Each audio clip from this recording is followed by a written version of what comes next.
this is the We Connect for June 20th and 21st. We're still in our key question of whose way is perfect? God's way is perfect.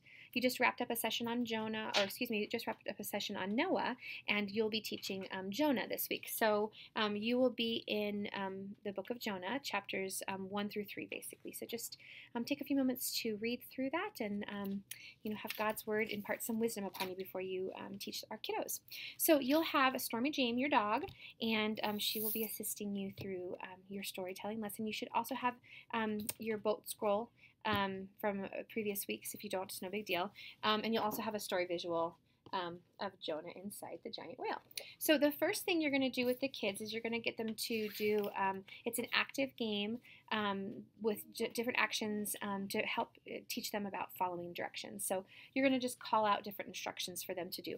I want you to walk. I want you to hop on 2 feet. I want you to hop on 1 foot. I want you to walk backwards. I want you to crawl like a bunny, or hop like a bunny, or crawl like a snake or something.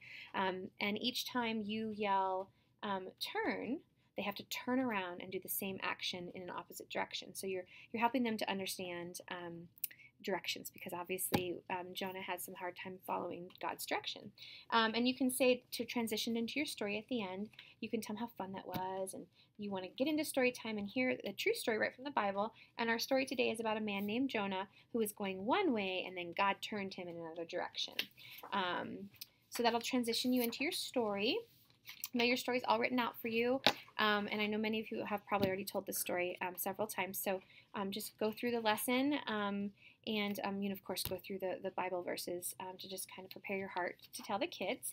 And then once you're done telling the story of Jonah, well, just one quick note, the whole point of this particular Jonah lesson is that we want to make sure that the kids know that when you decide to follow God's way, that's the best, because God's way is the best way. God's way is perfect. So when you're done with that, you will transition into your craft time. And your craft this week is you'll have a bunch of fish and a bunch of these slides. And so what you'll want to do is you want to have your kids, color your fish and color your slide. And then when they're done, you just help them to insert the slide into the fish, so they can tell the story of Jonah and God's way through their craft. So basically you put, you can see you lace it in like that. So this goes in the top and this goes in the top. And so when they can tell the story to their parents, there was no one in the fish's belly, and then Jonah had to go in the fish's belly, and then he was out, or vice versa, right? So just help them color through that. And then the last activity before your memory verse is actually a way to help the kids remember their verse this week. So what we'd like you to do is create a fish on the floor with masking tape. So you'll make an oval with your tape, and then you make a triangle to create the tail. So you're going to make a fish on the floor, and you'll have the kids stand on the outside of the fish, and then when you tell them to go, have them jump into the fish and say the memory verse, and then jump back out, and then jump back in.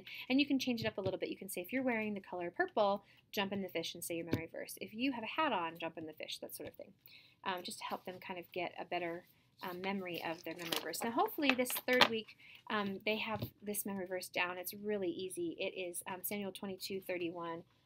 God's way is perfect. So it's pretty easy this week. So anyways, for those of you who helped out at North Glen VBS this last week, we just thank you so much for all of your time that you're committing to this incredible outreach. I hope that you guys have a wonderful time. I'm sure the kids are going to absolutely love it. So thank you guys so much for your service, and we will see you next week.